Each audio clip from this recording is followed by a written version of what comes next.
Good morning, good evening, good afternoon, जो भी जब लेक्चर देख रहा है उसके according. This is Ankita Arora back with direct text and here is the last part for transfer pricing. As I have already told you, we will be recording 4 classes for transfer pricing in detail along with the questions for each and every method of calculation of arm's length price. So here we are going to discuss the methods of calculation of arm's length price. I hope you have seen my part number 3, part first and second, and if you haven't seen, please go to it because देखो detail lecture है, I agree, but there is time, अभी sufficient time है कि हम detail lecture के पास जा सकते हैं, समझ सकते हैं। बिकॉज अगर आपने आईसीआई का वो इंटरव्यू लाइव सेशन देखा होगा जहाँ पे क्लियरली कहा है कि there is sufficient time for students कि वो कॉन्सेप्चुअली जा सकते हैं। तो कॉन्सेप्चुअली आप रिविजन लेक्चर्स के थ्रू नहीं जा सकते, ऑल्दो आपको डिटेल लेक्चर्स चाहिए, मतलब चाहिए ही चाहिए। So it would be a wise decision for you to go to the detail lecture. मैं ये नहीं बोल रही मेरे देखो किसी और फैकल्टी के, आप वहाँ भी जा सकते हो, but don't take a risk with your career. ठीक है, वैसे ऑलरेडी ही अभी इतना ऊपर नीचे चल रहा है, एग्ज़ाम होगी नहीं होगी, बहुत सारे बच्चे चाहते हैं हो जाए, कुछ चाहते नहीं हो।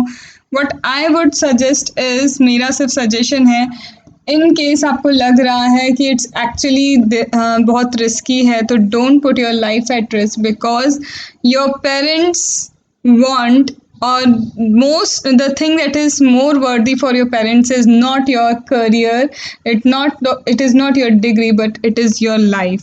And इनफैक्ट अगर लाइफ है तो आगे करियर भी है, बिकॉज ऐसा नहीं है कि ये बहुत बड़ी सी चीज़, मतलब ऐसा नहीं बोल रही हूँ कि ये किलिंग काइंड ऑफ कोई बीमारी है, but the thing is yes it is a pandemic and we can't ignore it. कुछ नहीं पता इसका भी पैटर्न क्या है, जो लोगों की डेथ हो रही है क्यों हो रही है, we have no pattern about this, so why to take a risk. That is what I would suggest. Rest is you know well, और आप भी समझदार हैं, आपको क्या सही लगता है आप देख सकते हैं। तो this was my wise decision, my wise suggestion for you. If you can follow that's good, if you can't that's better. If you know कि हाँ हम कैसे बहुत सुरक्षित रह पाएंगे, ये भी कर लेंगे वो भी कर लेंगे, जाके हम गारंटी लेते हैं कि हमें बिल्कुल भी कोरोना जैसी चीज़ें नहीं होने वाली हैं, तो go ahead and give exams if the exams would be conducted, if exams would be conducted. ठीक है, मैंने कुछ जगह पे कमेंट भी पढ़ा है बच्चों का, अरे हमने 6 महीने इन्वेस्ट किए। अरे भाई 6 महीने इन्वेस्ट कर दिए, समझ में आता है, बहुत सारे बच्चों ने किए, बट वो 6 महीने इन्वेस्ट करके अपनी लाइफ को स्टेक पे डालना किस तरह की समझदारी है, I have no idea about that. ठीक है, लाइफ नहीं रहेगी या फिर कुछ भी अप डाउन हो गया, हु विल बी रिस्पॉन्सिबल, कि आप मतलब कौन रिस्पॉन्सिबल होगा इन चीज़ों का। तो टेक अ वाइज डिसीजन। चलो हम स्टार्ट करते हैं with the computation of arm's length price. Arm's length price हमें कंप्यूट करना था, this is the last video for transfer pricing. तो यहाँ पे we have been knowing since that 92C is about the computation of arm's length price. 92C is what? 92C is about computation. It is about computation of arm's length price, and we know that when it is an international transaction or it is a specified domestic transaction, computation of arm's length price is done whether it is an international transaction or it is a domestic transaction. तो चाहे international transaction है या फिर क्या है, specified domestic transaction है, international transaction हो या फिर स्पेसिफाइड डोमेस्टिक ट्रांजैक्शन हो, हम ये बात अच्छे से जानते हैं कि arms length price would be calculated. अगर आर्म्स लेंथ प्राइस की बात की जाए तो it is the market value. Exactly क्या है, ये कहीं ना कहीं मार्केट वैल्यू है जिस पे एक ट्रांजैक्शन होना चाहिए। अनड्यू एडवांटेज ना ले पाए कोई, तो उसके लिए एक आर्म्स लेंथ प्राइस, जिसे हम मार्केट वैल्यू बोल सकते हैं, वो कैलकुलेट की जाती है। And for the calculation of arm length price की कैलकुलेशन के लिए अलग अलग मेथड दी हैं। क्या किया है, अलग अलग मेथड दिए, क्या करने के लिए, डिटरमाइन करने के लिए आर्म लेंथ प्राइस, जिसमें से हम क्या लेते हैं, हम मतलब एसएससी जो सॉरी हम मतलब जो डिपार्टमेंट है वो चाहता है कि मोस्ट अप्रोप्रिएट मेथड आप चूज करें। मतलब एसएससी भी क्या करता है, अपने अकॉर्डिंग आर्म्स लेंथ प्राइस देता है कि मुझे लगता है कि ये मेरे ट्रांजैक्शन का आर्म्स लेंथ प्राइस होना चाहिए। तो in short most appropriate method choose की जाती है। इन शॉर्ट क्या किया जाता है, most appropriate method is chosen. ठीक है, so by choosing the most appropriate method, by choosing the most appropriate method with respect to the transaction nature, with respect to the nature of transaction or class of transaction। ठीक है, अब ये most appropriate जो method है वो nature of the transaction पे depend करती है, तो आई वुड से यस। ये डिपेंड करती है on the class of transaction, yes. ये डिपेंड करती है on the class of associate person, ये कहीं ना कहीं एसोसिएट पर्सन की क्लास पे डिपेंड करती है। And also depend on functions perform by such person, also depend on the function that is perform by this associate person. Now what are the methods, various method अगर मैं बात करूँ तो the various method are, first is cup method, that is comparable uncontrolled price method, comparable uncontrolled price method। cup method क्या है, comparable uncontrolled price method। This is comparable uncontrolled price method. Then आपके पास है resale price method, then आपके पास है cost plus method, then transactional net margin method, TNMM, that is transactional net margin method. इसके बाद ट्रांजैक्शनल है वो, सॉरी आई सेड ट्रांजैक्शनल, या फिर other method prescribe, other method prescribe by board. So this are basically the 5 methods. सबसे पहले इसमें हमारे लिए कौन सी आ गई है, इसमें सबसे पहले है हमारे लिए cup method, that is comparable uncontrol price method.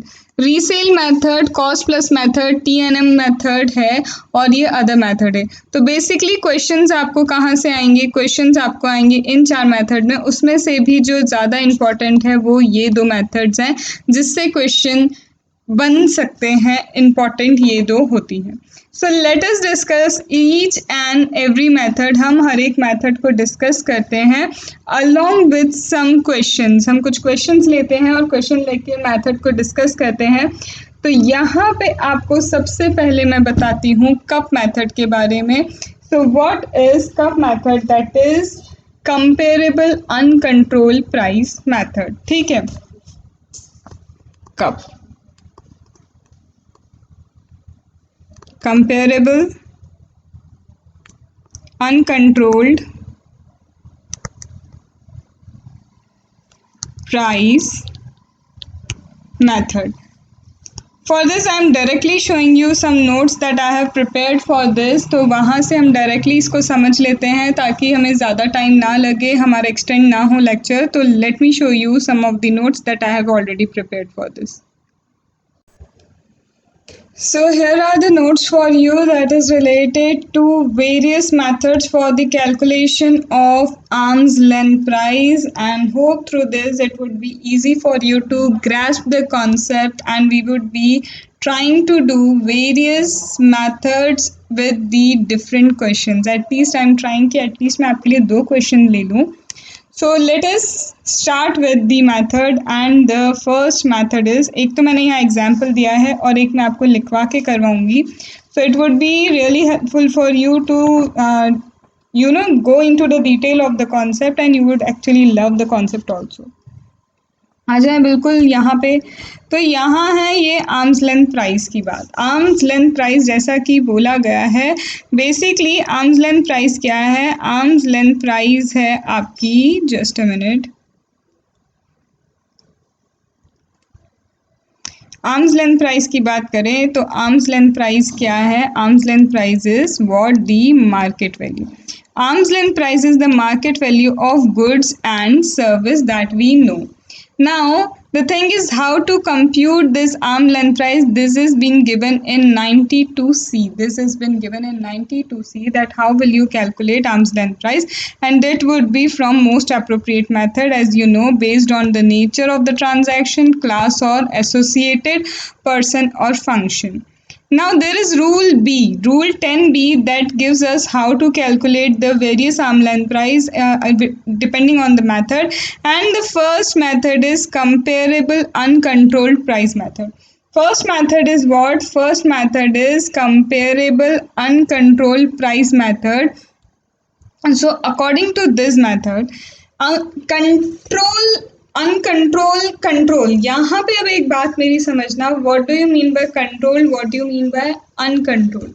अगर यहाँ मैं आपसे ऐसा कहूँ कि if you are doing a transaction with a related party, आप एक रिलेटेड पार्टी के साथ ट्रांजेक्शन करते हैं, तो बट ऑब्वियस है कहीं ना कहीं प्राइस में फ्लक्चुएशन होता है, that means that is the controlled price. And uncontrol जब आप अनरिलेटेड पार्टी से करते हैं तो आपके प्राइस पे कोई इन्फ्लुएंस नहीं आता है, दैट इज अनकंट्रोल प्राइस। तो यहाँ पे ये कंपेरेबल अनकंट्रोल प्राइस मेथड कहती है डिटरमाइन द प्राइस चार्ज, जो प्राइस आपने चार्ज किया है अनकंट्रोल ट्रांजैक्शन में, ऐसा ट्रांजैक्शन जो अनकंट्रोल ट्रांजैक्शन है, अनकंट्रोल ट्रांजैक्शन में क्या प्राइस आपने चार्ज किया है, take that price, take that price that you have charged from the uncontrolled manner, that is आपने unrelated party से transaction किया, uncontrolled price है, सबसे पहले आप बोलो, फिर आप adjust करो इस uncontrolled price को functional difference के according। अब देखो functional difference क्या है, number of जो यूनिट्स है, हो सकता है एक जगह 3 लाख खरीद रहा है, एक जगह सिर्फ 2000 खरीदी जा रही है, तो जो भी फंक्शनल डिफरेंसेस हैं उनको आपको एडजस्ट करना है, एंड एडजस्टेड प्राइस आपकी आर्म्स लेंथ प्राइस हो जाएगी। मतलब पहली स्टेप में मुझे क्या करना है, पहली स्टेप में मुझे अनकंट्रोल्ड प्राइस लेके उसको एडजस्ट करना है, एडजस्टमेंट के बाद मुझे मिल जाएगी आर्म्स लेंथ प्राइस। इतना सा फंडा है, अनकंट्रोल्ड लो एडजस्ट करो ALP मिल जाएगा, अनकंट्रोल्ड लो एडजस्ट करो and you will gate ALP, that is arms length price. यहाँ तक कोई दिक्कत तो नहीं है। ये है हमारी M लिमिटेड, ये है हमारी M लिमिटेड, ये है हमारी S limited. M and S Limited both are associate enterprise because M Limited holds 40% of the equity share. As you know, associate enterprise में क्या होता है, 26% और more of the equity shares आपको होल्ड करने हैं, तो यहाँ M Limited S Limited के 40% equity shares होल्ड करती है, तो बट ऑब्वियस है दोनों क्या हैं, दोनों हैं एसोसिएट एंटरप्राइज। यहाँ से तो हमें ये पता चल गया कि हाँ ये दोनों क्या है, ये है एसोसिएट एंटरप्राइज। अब यहाँ पे क्या हुआ, ये M लिमिटेड है, इसी M लिमिटेड ने क्या किया, सेल किए 14,000 units, 3,000 per unit, 3,000 rupees per unit, कुछ भी जो भी चीज़ वो बेच रहा है, 14,000 यूनिट्स बेची और एक यूनिट का प्राइस है 3,000, और ये इसने दिया है एसोसिएट को। और यही चीज़, यही सेम चीज़ ऑल्दो 1,500 यूनिट है, लेकिन 5,000 यूनिट्स जा रहे हैं, यहाँ पे 5,000 रुपीज़ में जा रहे हैं एक अनरिलेटेड पार्टी को। रिलेटेड को 3,000 में बेच दिया, यहाँ पे 5,000 में बेचा, ठीक है, यहाँ यूनिट डिफरेंस है, तो देख लेते हैं यूनिट डिफरेंस का हो सकता है कुछ डिस्काउंट वगैरह हो, तो वो कितना हो सकता है हम वो देख लेंगे। क्वेश्चन आपको समझ में आया कि M लिमिटेड S लिमिटेड को 14,000 यूनिट सपोज करो कंप्यूटर के दे रहा है eight the rate of 3,000 per unit, जो एक एसोसिएट है, हाउएवर यही अनकंट्रोल्ड मैनर में जा रहे हैं 5,000 rupees per unit to a unrelated person. ठीक है, अब यहाँ पे सॉल्यूशन देखते हैं, यहाँ कुछ और चीज़ें भी दी हैं, चलो ये समझ लेते हैं वो क्या है। ये जो सेल S लिमिटेड को है ये FOB पे है, FOB मतलब इंश्योरेंस फ्रेट वगैरह कुछ भी नहीं, यहाँ पे FOB पे है, मतलब इंश्योरेंस फ्रेट वगैरह कुछ भी नहीं है। हमने सिर्फ क्या किया, बोर्ड पे छोड़ दिया, हमारा काम था हमारे कोस्टल एरिया में छोड़ना, इसके बाद के सारे खर्चे कौन करेगा, S लिमिटेड करने वाला है। लेकिन P लिमिटेड का CIF है, मतलब इसमें इंश्योरेंस फ्रेट वगैरह इंक्लूडेड है। पी लिमिटेड को हमने CIF पे दिया है और CIF का इंश्योरेंस फ्रेट का हमने उससे चार्ज किया होगा 300 उसके हैं, इसलिए 5000 आया है। तो 5000 में से वो 300 का हमें कुछ एडजस्टमेंट करना होगा। सिंस ऑर्डर जो एस लिमिटेड से है, क्वांटिटी ज़्यादा है, तो बट ऑब्वियस डिस्काउंट मिलेगा 150 पर यूनिट। ठीक है, 150 पर यूनिट का डिस्काउंट है तो 5000 में हम वो भी अरेंज कर देते हैं, एडजस्ट कर देते हैं, 150 हटा देंगे क्योंकि क्वांटिटी डिस्काउंट जा रहा है। एम लिमिटेड ने वारंटी प्रोवाइड की है एस लिमिटेड को, लेकिन पी लिमिटेड को कोई वारंटी नहीं दी गई है। This warranty is to S Limited. No warranty has been given to P Limited and cost of the same is 100 rupees per unit. और इसकी कॉस्ट है, ये वारंटी की कॉस्ट 100 है। तो अब जब चार्ज कर रहे हैं S Limited से तो 100 रुपीज़ तो वो चार्ज करेंगे ही ना। ठीक है, तो इसको भी हम देखते हैं कैसे एडजस्ट करेंगे। तो हमें कैलकुलेट करना है हमारा आर्म्स लेंथ प्राइस। सबसे पहले यहाँ अनकंट्रोल्ड प्राइस मुझे पता होना चाहिए, तो मेरा अनकंट्रोल्ड प्राइस क्या है मुझे तो वहीं ध्यान देना है। तो अनकंट्रोल्ड प्राइस हो गया मेरे लिए 5000। This 5000 is my uncontrolled price. जैसा कि हमें पता है, as we know that the freight insurance should not be charge from related party, associate से नहीं चार्ज करेंगे क्योंकि FOB पे दे रहे हैं। तो this we will subtract from this 5000 because we are not going to charge this from them because इस 5000 में ये 300 इंक्लूडेड है। डिस्काउंट हम 150 का उन्हें देंगे बिकॉज फंक्शनल डिफरेंस है, वहाँ पे ऑर्डर क्वांटिटी ज़्यादा है, there the quantity is more, तो वो 150 माइनस किया। यहाँ पे एस लिमिटेड को वारंटी दे रहे हैं तो वारंटी के 100 रुपीज़ हमें चार्ज करने होंगे। तो यहाँ ये पूरा एडजस्टमेंट करके we got 4650 as arm's length price. लेकिन हम चार्ज कर रहे हैं 3000, एक्चुअल में आर्म्स लेंथ प्राइस इतनी है, तो डिफरेंस जो है दिस डिफरेंस इनटू 14000 यूनिट्स, तो इतने से प्रॉफिट क्या हो जाएगा, इंक्रीज हो जाएगा। इतने से प्रॉफिट क्या होगा, इंक्रीज हो जाएगा। आई hope you have got the first method that is cup method. This is the first method, that is cup method. Now let me give you another example of the cup method. As I have told you, we will try to do at least two questions for each method so that it will give you a clarity of the concept. तो हम अब दूसरे question पे चलते हैं, लेकिन मैंने यहाँ नोट्स में एक ही लिया है just for the revision point of view कि आप कभी इसको इन नोट्स को यूज़ करेंगे तो रिविजन पॉइंट ऑफ व्यू से आप इतना ही समझ लेंगे तो दैट विल बी गुड। ठीक है, चलो let me tell you another question. Now the second question is, now सबसे पहले ये है हमारी USA। ये जो है USA की हमारी कंपनी है, दैट इज यूनिलीवर। USA की company Unilever, it holds 27% equity shares, ये होल्ड करती है 27% equity shares of HUL। 27% equity shares से ही हमें समझ में आ गया both are associate enterprise, both are what, associate enterprise. Now this Unilever provides know-how to HUL. This Unilever provides what? Know-how to HUL, for which HUL pays royalty, जिसके लिए HUL इन्हें क्या करता है, रॉयल्टी पे करता है, for which HUL pays what? The royalty. ठीक है, royalty of what? Royalty of rupees 100 lakh to Unilever. कितने की? Royalty of rupees 100 lakh to Unilever it pays.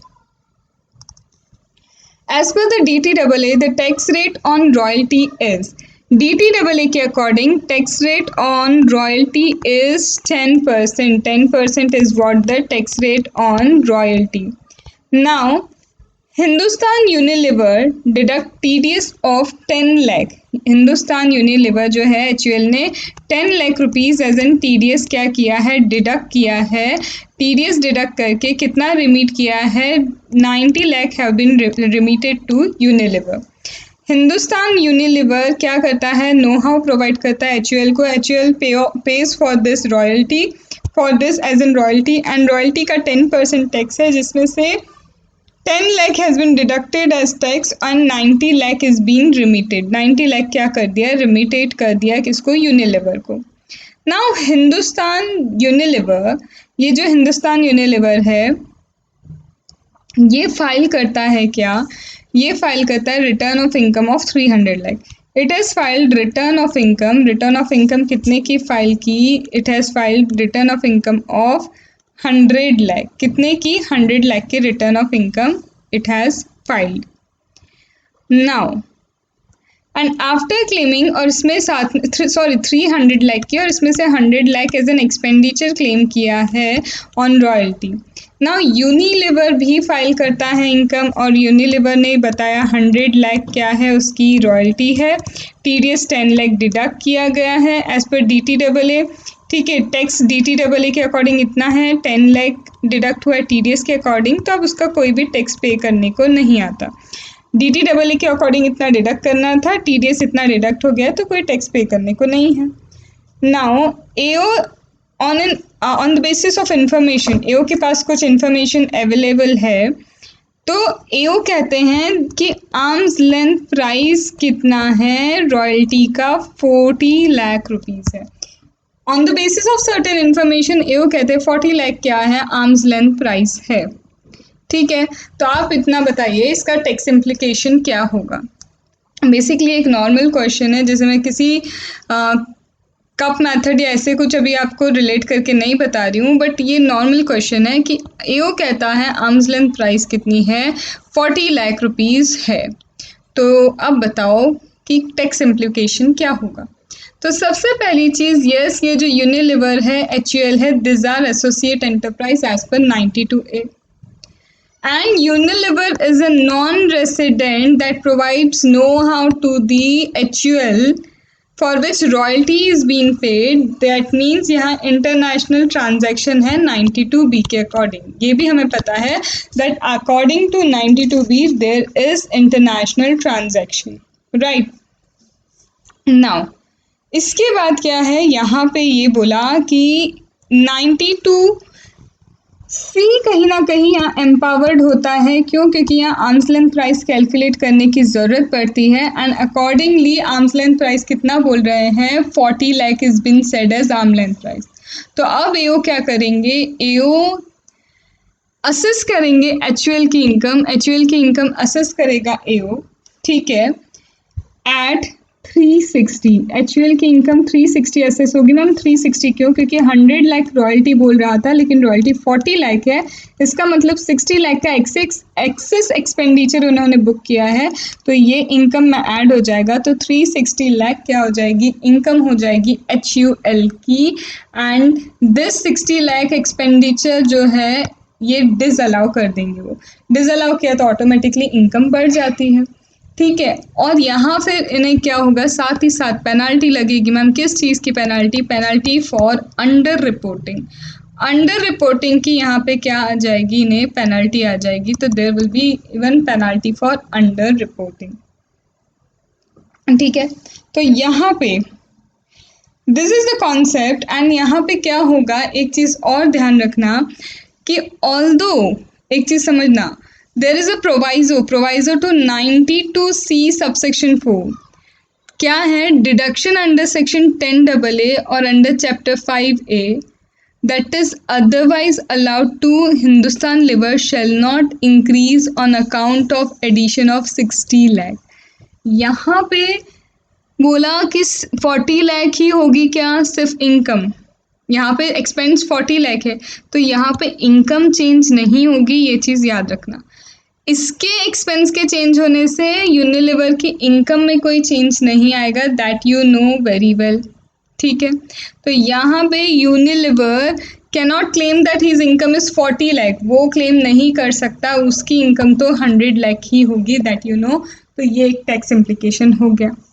तो ये एक नॉर्मल सा क्वेश्चन मैंने साथ में ले लिया. अब हम कप मेथड का एक क्वेश्चन और ले लेते हैं. ठीक है, we are again on the cup method, and cup method का क्वेश्चन लेते हैं.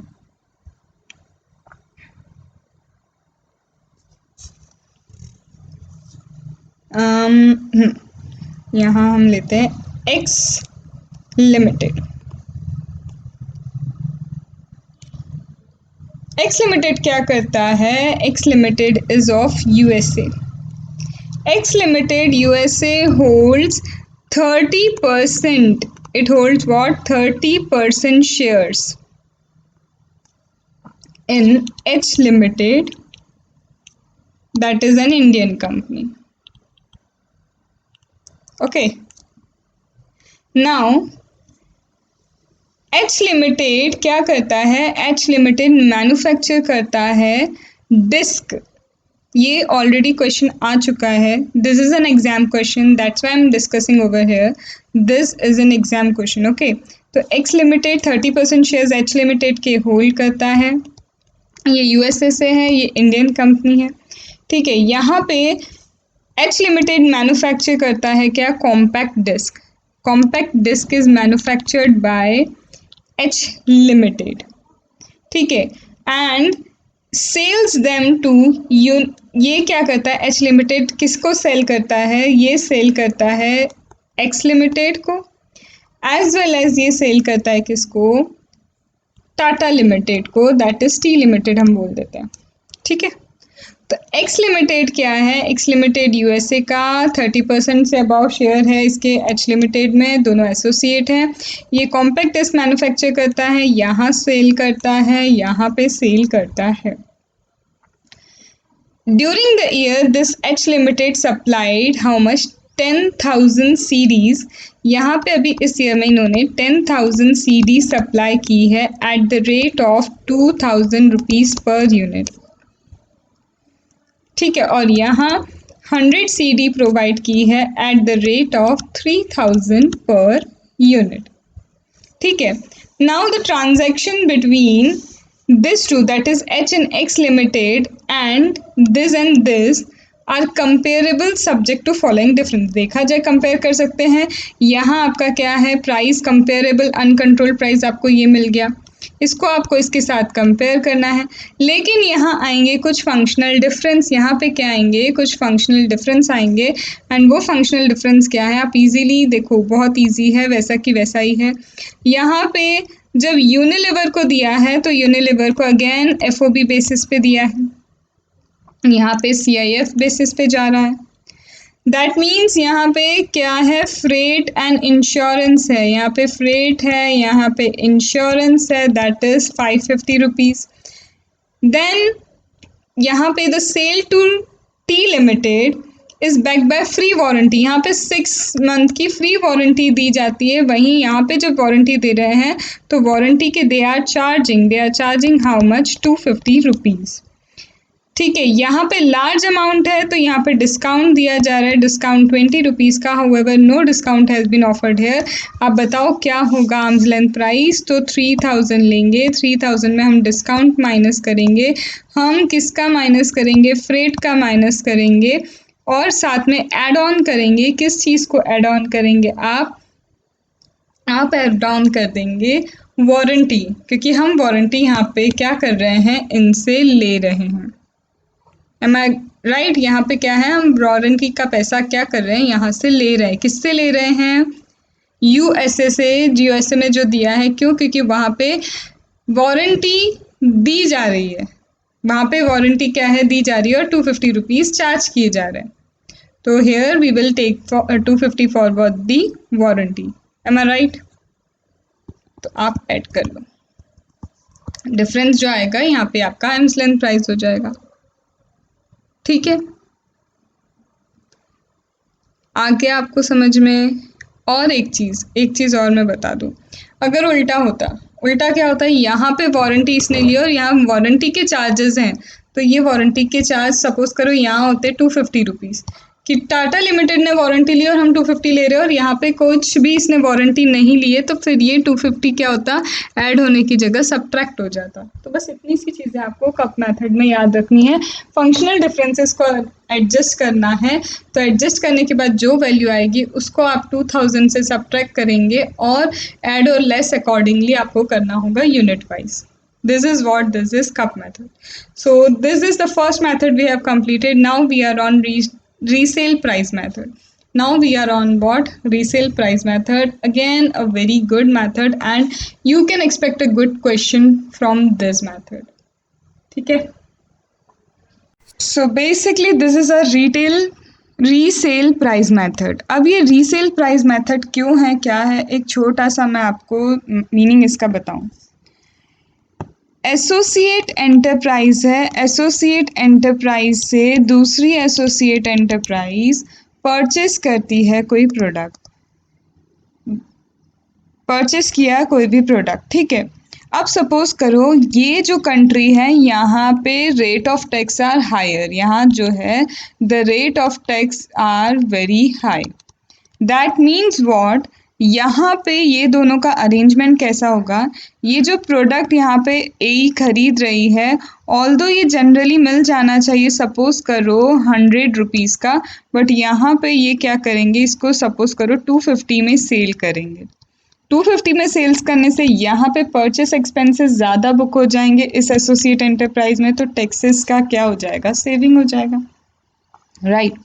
वाइस वर्सा लेते हैं, वाइस वर्सा क्या है, यहाँ पे सेल्स में यहाँ पे एक टैक्स रेट ज़्यादा है कंपेयर टू हेयर, तो ये लोग क्या करेंगे, ऑल्दो 250 का सेल होना चाहिए था बट यहाँ 100 का सेल करेंगे, दिखाएंगे कि हमने सेल सिर्फ 100 रुपीज़ में किया है।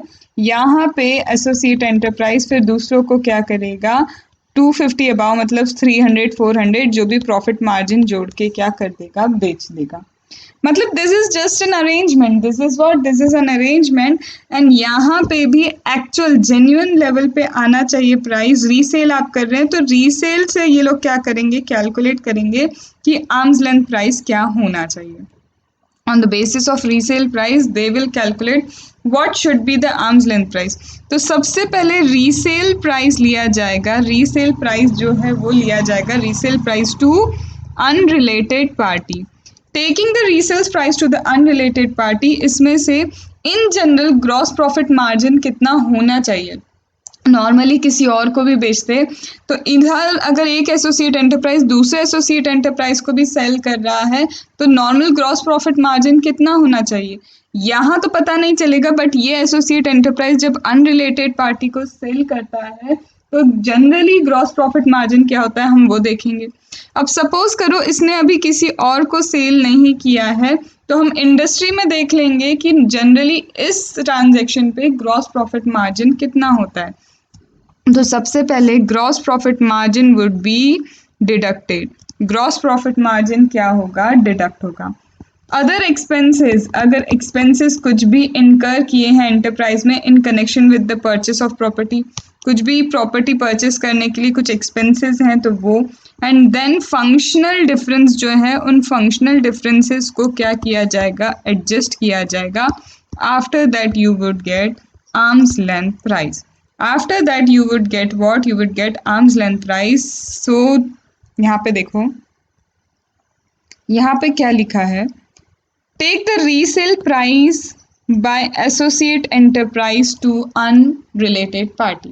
unrelated party को कितने में दिया है, that we have to take, reduce resale price by the normal GP margin that accrue from the purchase and resale to unrelated party।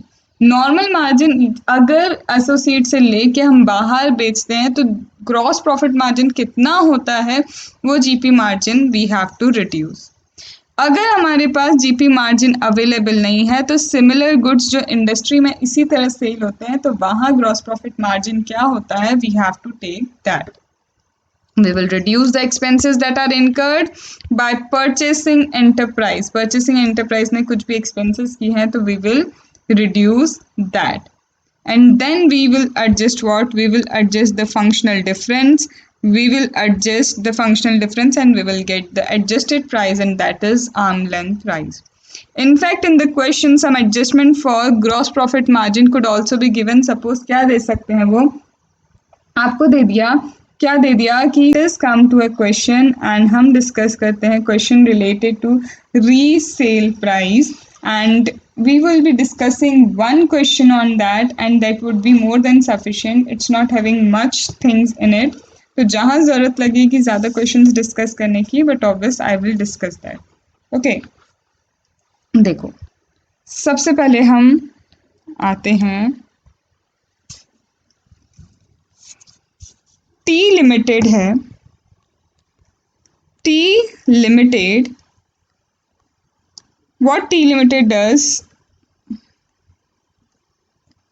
T Limited holds 30%, T Limited hold 30% share of A Limited. ठीक है.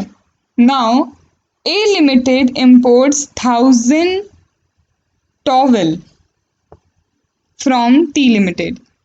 A Limited import कराता है कितना, 1000 towel from T Limited. ठीक है.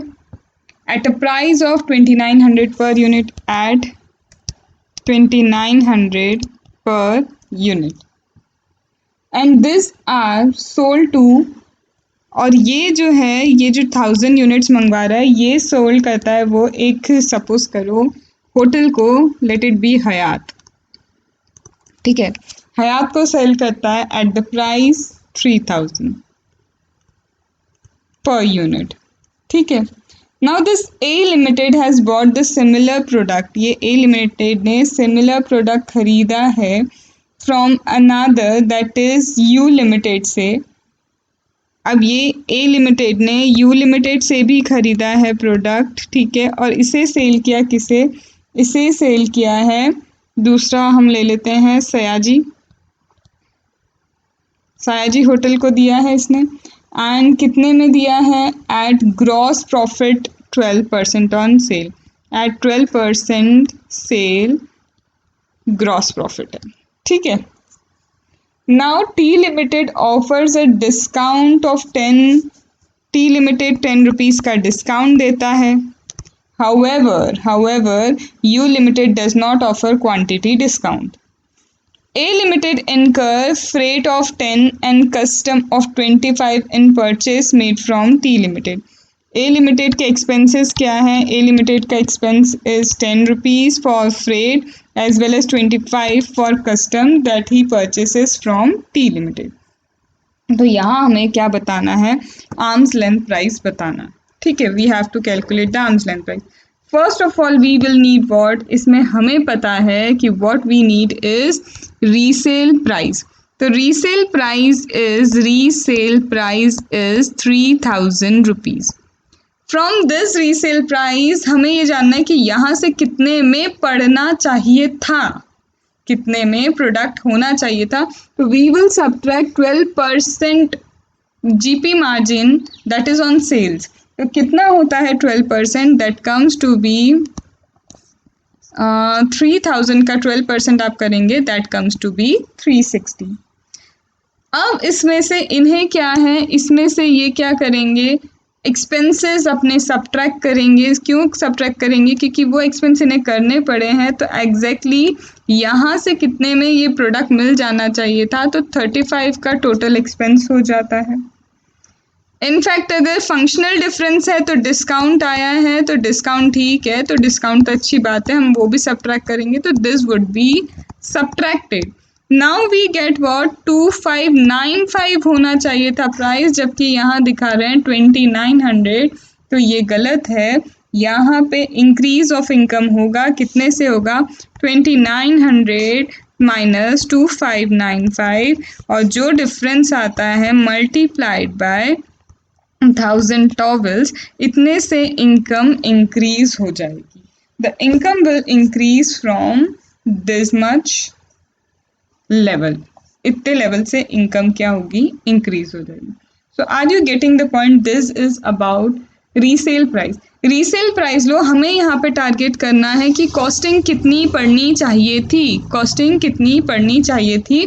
तो resale price लेके सारे जीपी माइनस करो, इन जनरल जितना होना चाहिए था, आप सारे एक्सपेंसेस माइनस करो, फंक्शनल डिफरेंस माइनस करो, यू विल गेट कि आर्म लेंथ प्राइस क्या होना चाहिए था, एक्सपेंसेस वगैरह हटा के what should have been the arm's length price, and you will get what, you will get the answer. आया समझ में अच्छे से, बहुत अच्छे से. अगर कोई डाउट है तो प्लीज़ कमेंट में देना. And just a request, see I have seen, थोड़ा सा रिक्वेस्ट ये है कि please spread the videos, because it's already, I have many times told you that it take effort to record all these things, and if it's not getting benefited to more of the people, I won't get motivated to upload more and more videos. And that's a practical thing यार. अगर ज़्यादा लोगों को benefit हो ही नहीं रहा है, ये पहुंच ही नहीं रहा है, तो why I would think of uploading this. Because अगर ऐसा है कहीं ना कहीं एक पॉइंट पे आप फिर क्या हो जाते हो, डीमोटिवेट हो ही जाते हो. And so I would just request to spread it as much as possible. And one thing I am thinking of going live. Ma'am किस चीज़ के लिए? माइट बी लाइव, और क्योंकि अभी एग्ज़ाम से रिलेटेड है ना, बहुत सारी चीज़ें सबके दिमाग में चल रही है.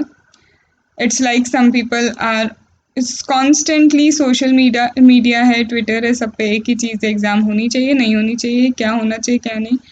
So it's high time, it's actually high time कि हम भी एग्ज़ाम के बारे में थोड़ा सा डिस्कस कर लें. But to be very frank, अगर कंडीशन ऐसी है तो मैं आपको बता चुकी हूँ बार बार, डोंट गो विद दिस. आप सोचो, एक नहीं, दो नहीं, आपको 4 या 8 पेपर देने जाना है डिपेंडिंग ऑन योर ग्रुप्स. इन अगर आप एक भी जगह इन्फेक्ट हो जाते हो, नहीं हो ऐसा, बट अगर सपोज करो थर्ड पेपर में आप इन्फेक्ट हो गए, आप आगे के पेपर्स देने जा रहे हो, आप तो खुद तो बीमार हो. या तो आप पेपर देने जाओगे या नहीं जाओगे. गए पेपर देने गए, आप खुद क्या हो गए, बीमार हो गए. मतलब डिसीजन वर्दी नहीं था एग्ज़ाम का. ठीक है, आप फिर भी चलो जाते हैं, हम एग्ज़ाम देते हैं, तो आप कम्युनिटी ट्रांसफ़र में हेल्प कर रहे हो. अब तो कहीं ना कहीं आप क्या कर रहे हो, कम्युनिटी ट्रांसफ़र में हेल्प कर रहे हो. ये सोचते हो कि चलो मेरी एग्ज़ाम तो हो जाए, उसके बाद मैं क्वारंटीन में चले जाता हूँ. So don't do this. और फिर क्वारंटीन में जाके your parents would not be able to see you. How would it be possible यार, कैसे चीज़ें होंगी. So it's a request from my side. कर सकते हो, इग्नोर कर सकते हो तो बिल्कुल इग्नोर करो एग्ज़ाम्स. नहीं तो फिर ठीक है, आपके लिए शायद लाइफ इज़. इनफैक्ट ऐसा भी आ सकता है आपको यहाँ पे एडजस्टमेंट में, देखो कि आपको बोल दिया कि discount 10% of GP margin they रहे हैं, तो 10% ऑफ जीपी मार्जिन डिस्काउंट दे रहे हैं. That means if your GP margin is 20, आपका जीपी मार्जिन कितना है, आपका जीपी मार्जिन 20% है, इसका 10% बोला, दैट मीन्स 2, तो यहाँ पे आपका जीपी मार्जिन बचेगा 18%. तो ऐसे कुछ आपको adjustment on the GP margin भी आ सकते हैं in order to make question a little bit tough. तो नहीं बोल सकते, थोड़ा सा कॉन्सेप्चुअल और करने के लिए, सॉल्यूशन के लिए they could do this. Now we are on another thing, that is cost plus method. Cost plus method में क्या दिया है, कॉस्ट प्लस मैथड में दिया है बेसिकली, ये सॉफ्टवेयर इंडस्ट्री में ज़्यादा यूज़ होता है, जहाँ पे सेल रीसेल तो ज़्यादा होता नहीं है. अगर सपोज करो I am making a software for a company, तो वो उसी के लिए, वो उसे हो सकता है आगे रीसेल ना करें, तो यहाँ पे कॉस्ट प्लस मेथड यूज़ होता है, जहाँ सारी डायरेक्ट इनडायरेक्ट, जहाँ पे आप क्या करते हो, सारी की सारी डायरेक्ट इनडायरेक्ट कॉस्ट को प्लस करते हो. You will add all the direct indirect cost of production. Normal gross profit markup which arise from transfer of similar goods or service to unrelated party. अब यहाँ पे ये डायरेक्ट इनडायरेक्ट कॉस्ट ऐड करके, और in normal अगर आप यही good service किसी और अनरिलेटेड पार्टी को देते, कितना प्रॉफिट चार्ज करते, उतना ही आप यहाँ पे चार्ज करेंगे. And then functional difference adjust करके you will get what, you will get your arm's length price. ठीक है, आपको फंक्शनल डिफरेंसेस एडजस्ट करना है, और एडजस्टमेंट के बाद you will get what, arm length price. तो in short, direct indirect cost का एडिशन होगा. डायरेक्ट इनडायरेक्ट कॉस्ट के एडिशन के बाद what you will do, you will add on the gross profit margin that would be charged normally from an unrelated party, and you will adjust the functional difference, and after that you will get what, arm's length price. We are going to cover a good question on this, and that question is, wait.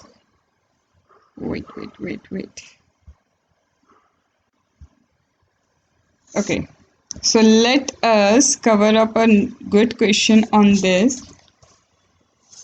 A company that is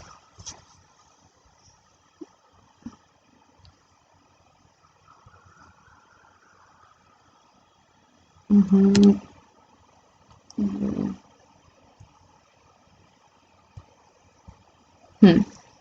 name of the company is Alto. Alto is a company, Alto Limited company, that is from Germany. Alto Limited company, that is for Germany.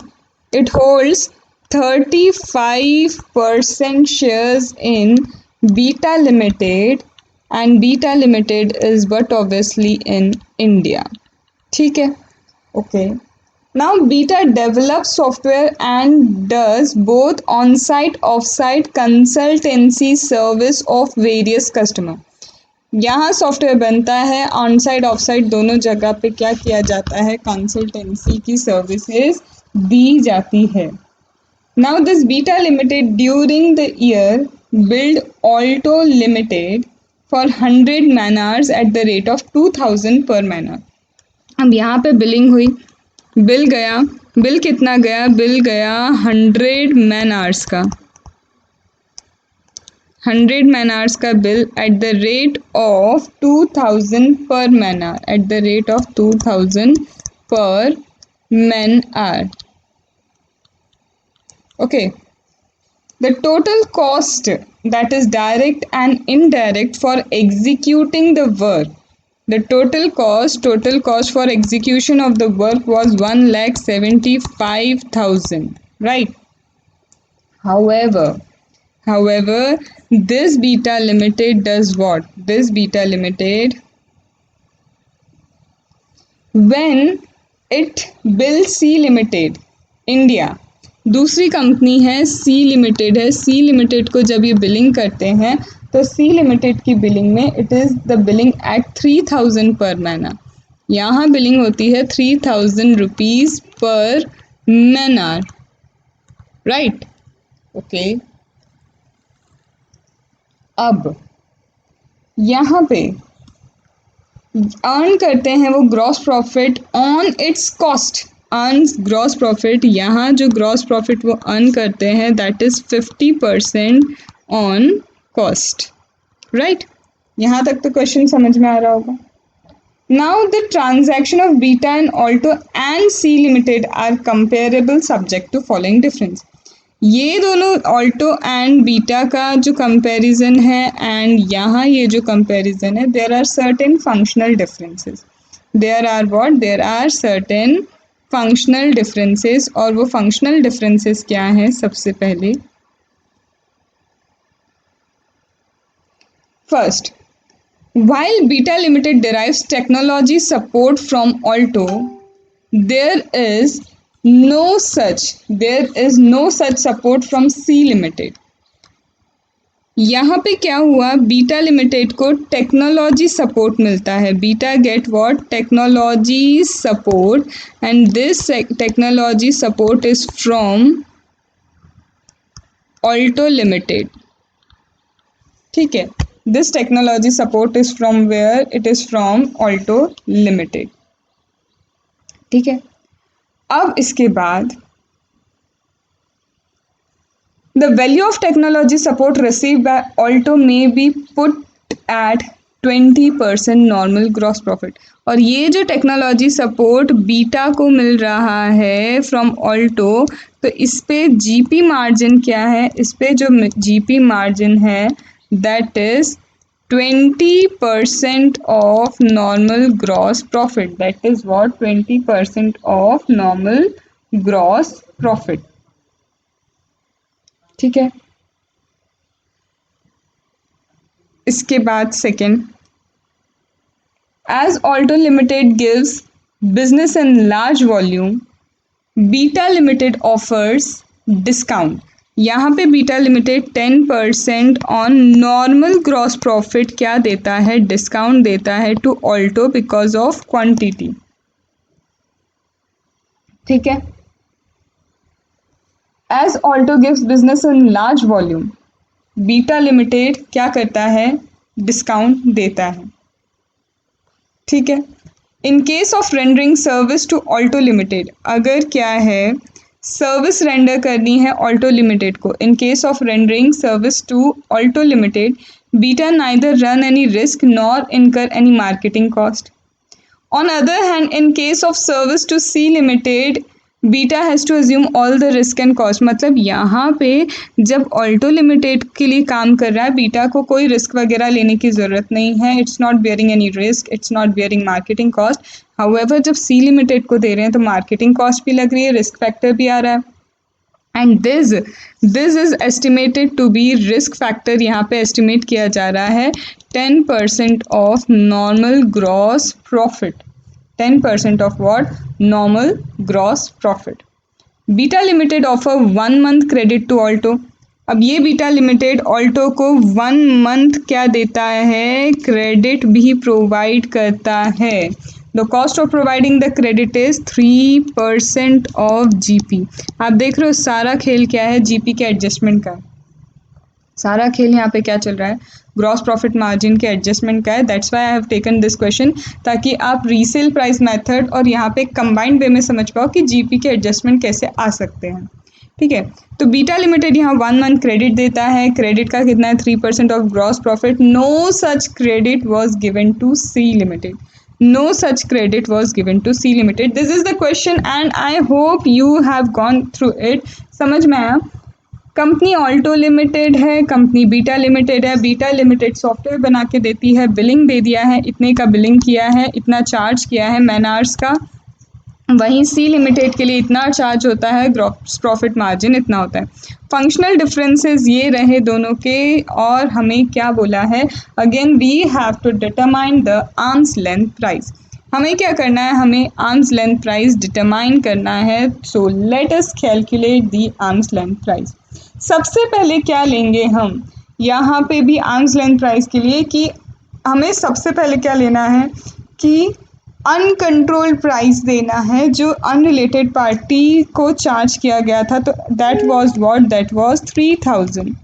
That was 3000। तो 3000 was the price that was charge from C limited.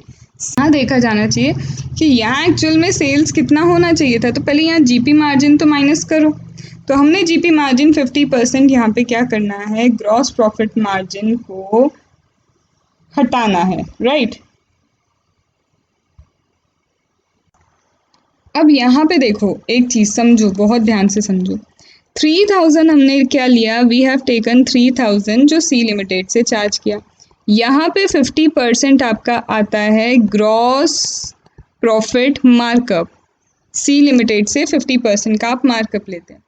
But यहाँ पे क्या होगा? कुछ functional difference जो GP के basis पे दिए हैं वो हम यहाँ पे पूरे एडजस्ट करेंगे, जिससे हमें पता चलेगा कि ए लिमिटेड जो है, ऑल्टो लिमिटेड है, ऑल्टो लिमिटेड से कितना एक्चुअल में प्रॉफिट मार्कअप लेना चाहिए था। सो 50% तो यहाँ अनरिलेटेड पार्टी से लिया। तो यहाँ हम फंक्शनल डिफरेंसेस अरेंज करते हैं, एडजस्ट करते हैं। तो सबसे पहले हमें पता है टेक्नोलॉजी ली गई थी। टेक्नोलॉजी कितने पे? 20%। ग्रॉस प्रॉफिट मार्जिन का 20% टेक्नोलॉजी का चार्ज होता है। तो यहाँ पे अब उनसे उतना नेट ऑफ कर दो। 50 का 20% गिव्स यू 10%। तो यहाँ पे हम उतना नहीं करेंगे क्योंकि हमें उन्हें देना है। टेक्नोलॉजी सपोर्ट हमें ऑल्टो प्रोवाइड करती है। बीटा को टेक्नोलॉजी सपोर्ट कौन प्रोवाइड करता है? ऑल्टो। तो वहाँ पे टेक्नोलॉजी का आप सब्ट्रैक्ट करेंगे। फिर आप देते हैं क्वांटिटी डिस्काउंट 10% का ऑन ग्रॉस प्रॉफिट। तो दैट वुड बी 5% अगेन। 50 का 10% इज 5%। एंड यहाँ पे रिस्क फैक्टर जो है, रिस्क फैक्टर लिया जाता है क्या? नो मैम, यहाँ कोई रिस्क फैक्टर नहीं लेता है ऑल्टो के लिए बीटा। बट वो कहाँ से लेता है? वो लेता है फॉर सी लिमिटेड। तो वो यहाँ चार्ज होगा क्या रिस्क फैक्टर? नो मैम, वो यहाँ चार्ज नहीं होगा, बिकॉज वो तो सी लिमिटेड के लिए लिया है। तो बी लिमिटेड से चार्ज नहीं होगा। तो 10% वो भी सब्ट्रैक्ट हो जाएगा। That means 5% would be subtracted. This gives 30%। But यहाँ पे ये 3% ऑफ जीपी का क्या ऐड होगा? Credit. 1 month credit is given, तो यहाँ पे उतने का हम क्या करेंगे, एज एन इंटरेस्ट समझ लो। You are giving a credit of 1 month, तो एज एन इंटरेस्ट 3% वो ले रहे हैं on GP, that gives to be that would be 1.5, तो आपका हो गया 31.5% का आपका हो जाता है जीपी मार्जिन, जो आपको मार्कअप लेना है। This is the markup that you have to take, तो arm length gross profit markup आपका हो गया 31.5%. So cost is what? 1,75,000 is the cost. ठीक है, 1,75,000 इज कॉस्ट, और इसमें आपको क्या करना है, इसमें आपको मार्कअप ऐड करना है, एंड एक्चुअल में आपने कितना उनसे लिया है, you have taken only 2 lakh. तो इस पर जब आप मार्कअप ऐड करोगे इतने का, तो कितना आता है वो आप लेंगे, ओवरऑल टोटल करेंगे आप मार्कअप इसके ऊपर करके। इसको डायरेक्टली मैं ऐसा भी लिख सकती हूँ, आपको क्या करना है, 1,75,000 इंटू 131.50, ठीक है, परसेंट। तो यहाँ पे आपको आ जाएगा कि कितना आंसर है, 2 लाख से आप इसे कंपेयर करेंगे, सपोज एक्स आता है, 2 लाख से आप इसे कंपेयर करेंगे, एंड यू विल गेट कि कितना यहाँ पे डिफरेंस है जो एडजस्ट करना है, कितनी इनकम इंक्रीज करनी है, that you will get. So this was a question that is related to cost plus method, and it was a good question.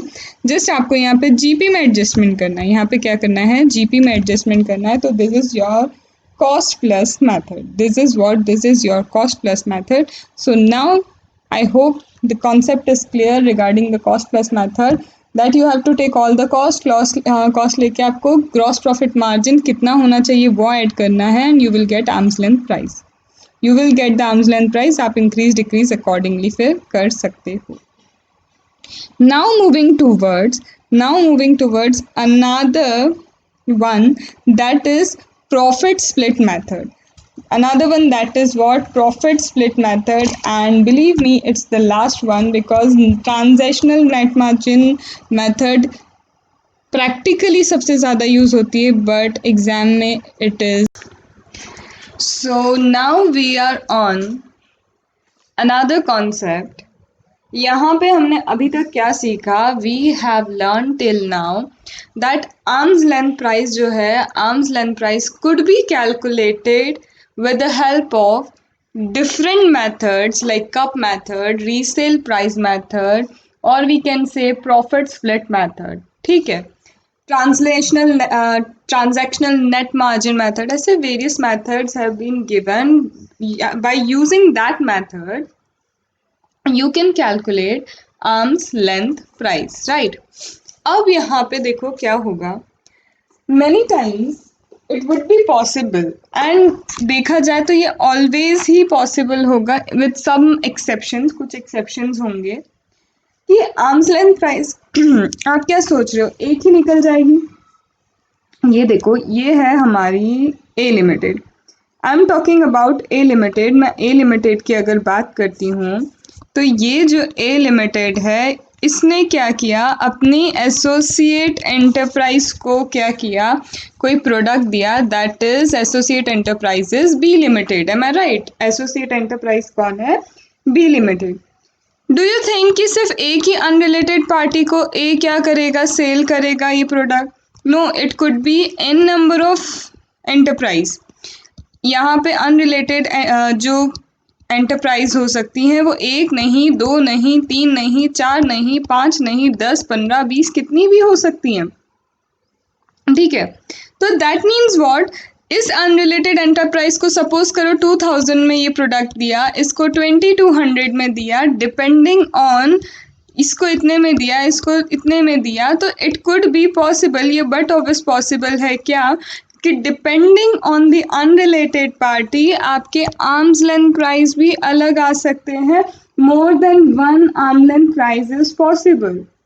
So in case when there is more than 1 arm length price, अगर एक से ज़्यादा arm length price होगी, what you will do in that situation? If there is more than 1 arm's length price,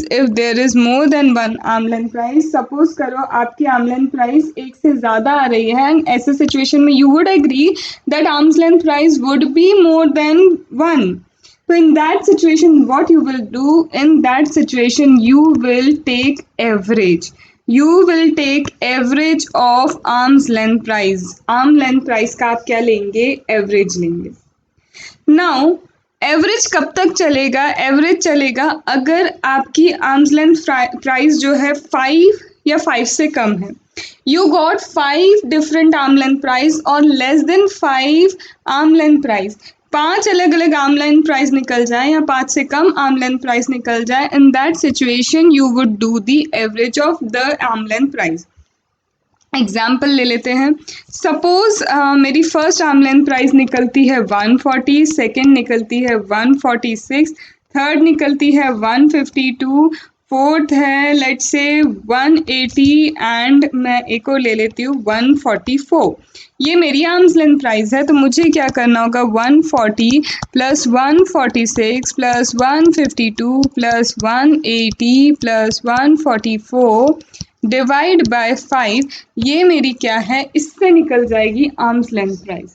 इसका average निकालेंगे तो जो भी एवरेज आता है यू कुड कैलकुलेट, वो मेरी क्या निकल जाएगी? आर्म्स लेंथ प्राइस निकल जाएगी. लेकिन अब सपोज मेरी जो आर्म लेंथ प्राइस निकली, let's say for an example मैं ले रही हूँ, मेरी आर्म्स लेंथ प्राइस निकली 154. मेरी अभी यहाँ पे ये सब कैलकुलेट करके लेट्स से मेरी आर्म लेंथ प्राइस कितनी निकलती है? 154. एंड एक्चुअल ट्रांजैक्शन जो मैंने किया है, the actual transaction that I have done is at 150. Actual transaction that I have done is at what? 150.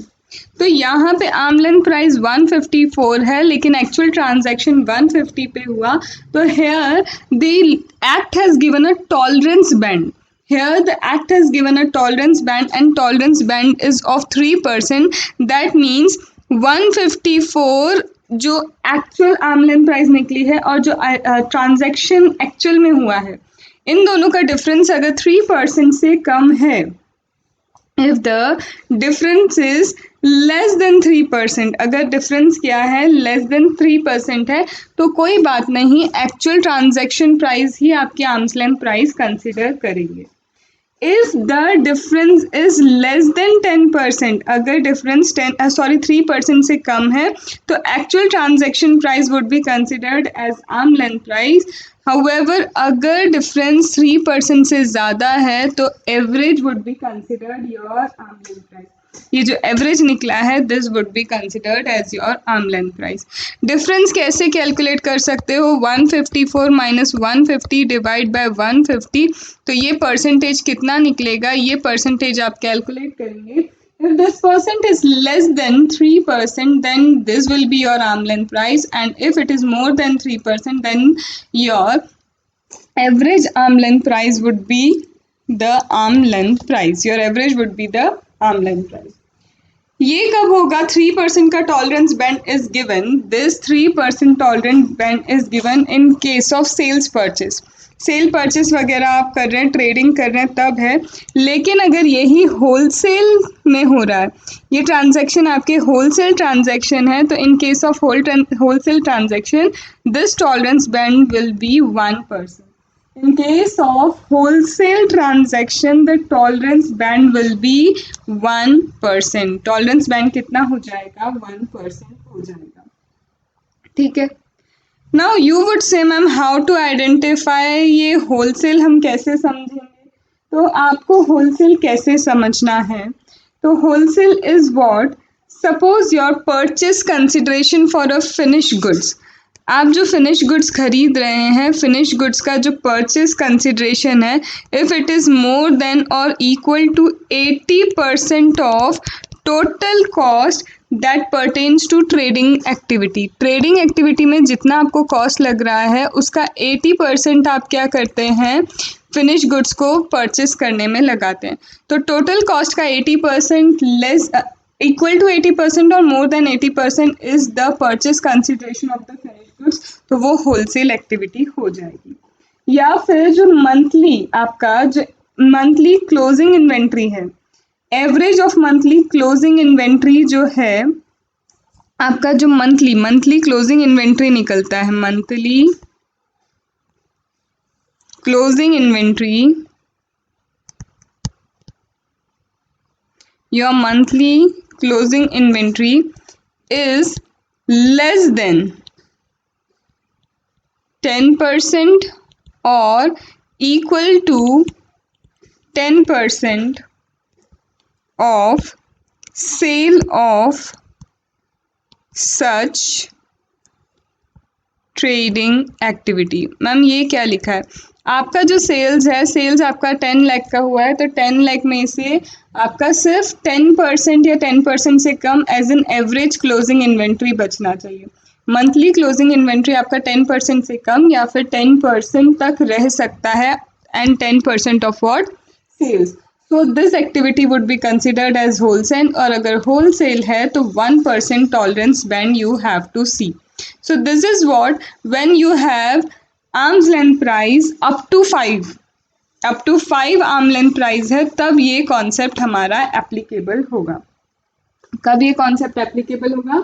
Up to 5 आपकी आर्म्स लेंथ प्राइस निकल रही है, तब ये कॉन्सेप्ट एप्लीकेबल होगा। ठीक है, I don't think you would be having any doubt in this, and if you have, you can ask me through the comment. अब इसके बाद आप मेरी बात सुनो। Coming to another section, that is 92C subsection 3. Another section that is 92C subsection 3. There, सबसे पहले एक चीज़ बताओ, आर्म्स लेंथ प्राइस कैलकुलेट कौन करता है? तो सबसे पहले arms length price is calculated bye SSC. Arm length price कौन कैलकुलेट करता है? एसएससी कैलकुलेट करता है, right? Arms length price is what calculated by SSC. अगर फिर यहाँ पे एससीसी के बाद एओ को कुछ गड़बड़ लगती है तो एओ क्या कर सकता है? टीपीओ को रेफर कर सकता है। AO may refer to TPO. लेकिन there are cases when the arm's length price will be calculated by AO directly. SSC will not calculate directly. क्या करेगा? AO will calculate the arm length price. There are 4 cases when arm's length price would be calculated by whom? It would be calculated by AO. Now, what are the cases when the arm length price would be calculated by AO? तो यहाँ पे क्या होगा समझना। The first case is if appropriate method is not followed. When I have started 92C, मैंने कहा था appropriate method would be followed depending upon the nature of the transaction, class of associate enterprise and their function. ठीक है, तो यहाँ क्या हुआ? SSC has not followed the appropriate method, so most appropriate method not followed. Most appropriate method is not followed. It is possible. Then यहाँ पे क्या होगा? ALP will be calculated by whom? Associate your AO.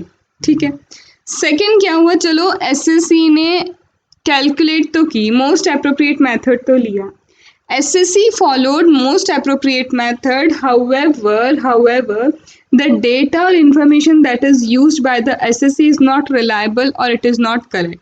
So, the data or information used by SSC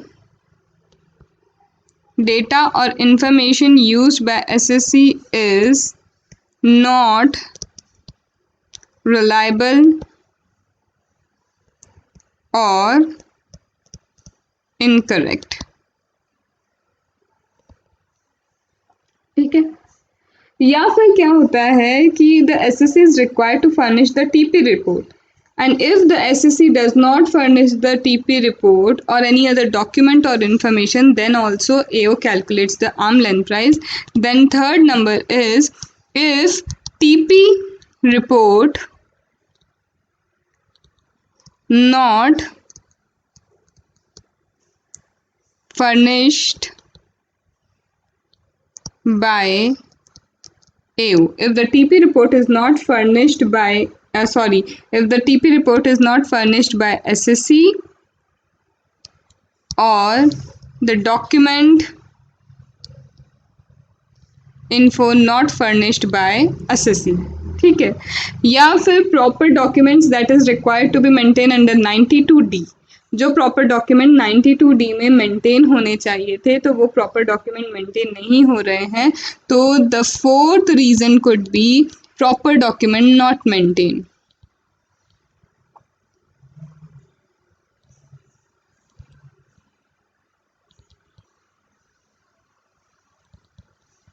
Okay, proper document is not maintained. These are the four conditions. These are the four conditions that most appropriate method is not followed, reliable, correct data or information not used, TP report or document information not furnished, or proper document is not maintained. If all this four case or any of the four case जो भी हो सकता है, then arm's length price would be calculated by AO. ठीक है.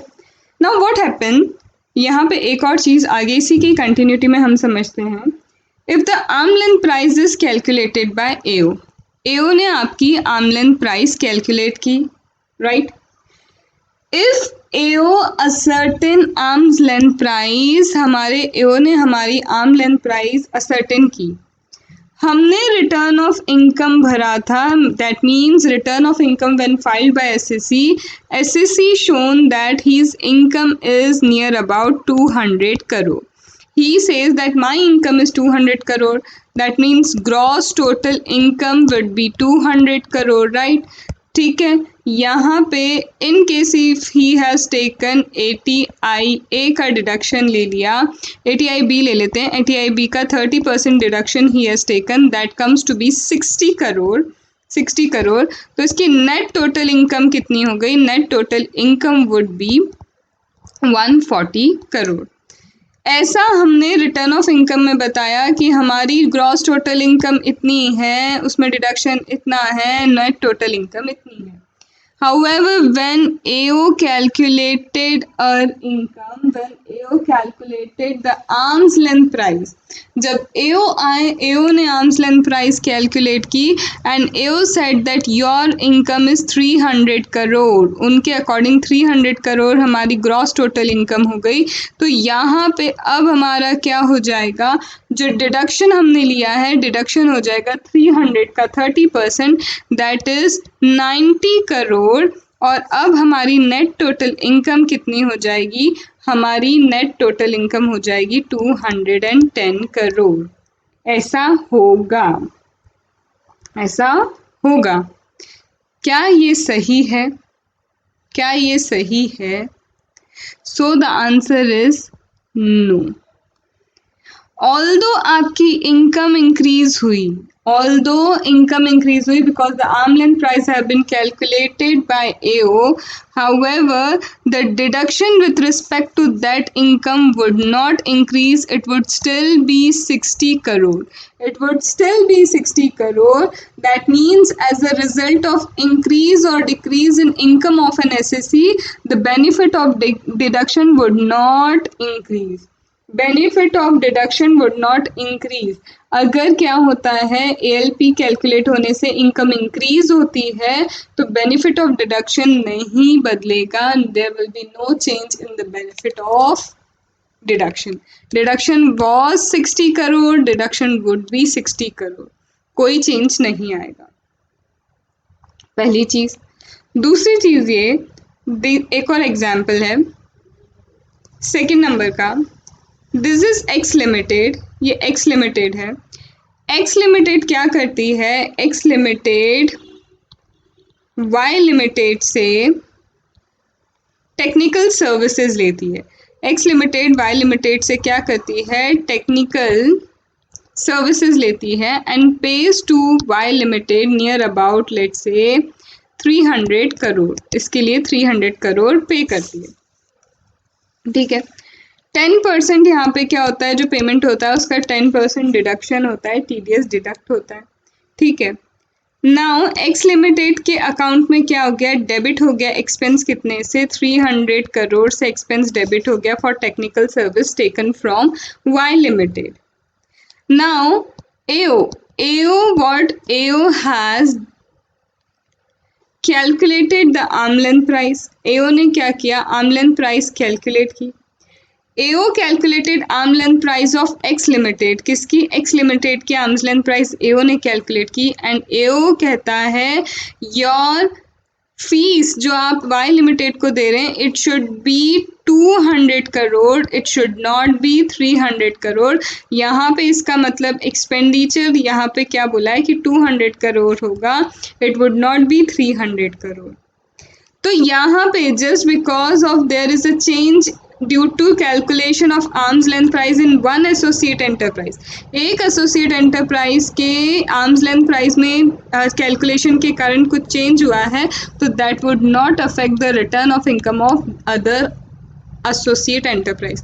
मतलब Y limited ये नहीं बोल सकता कि जब यहाँ पे आप आर्म लेंथ प्राइस 200 करोड़ ले रहे हो तो यहाँ मेरी इनकम भी 300 करोड़ की जगह 200 करोड़ कर दो। नो, पॉसिबल नहीं है। इसका मतलब यहाँ पे इनका जो टीडीएस कट रहा था वो 300 करोड़ पे ही कटेगा, टैक्स ये 300 करोड़ पे ही देंगे। ऑल्दो यहाँ पे बोल रहे हैं कि as an arm length price के अकॉर्डिंग 200 करोड़ होना चाहिए एक्सपेंस, लेकिन यहाँ इनकम में कोई चेंज नहीं होगा। इनकम स्टिल कितनी होगी, यहाँ पे इनकम कितनी होगी, स्टिल होगी 300 करोड़। आई बात समझ में?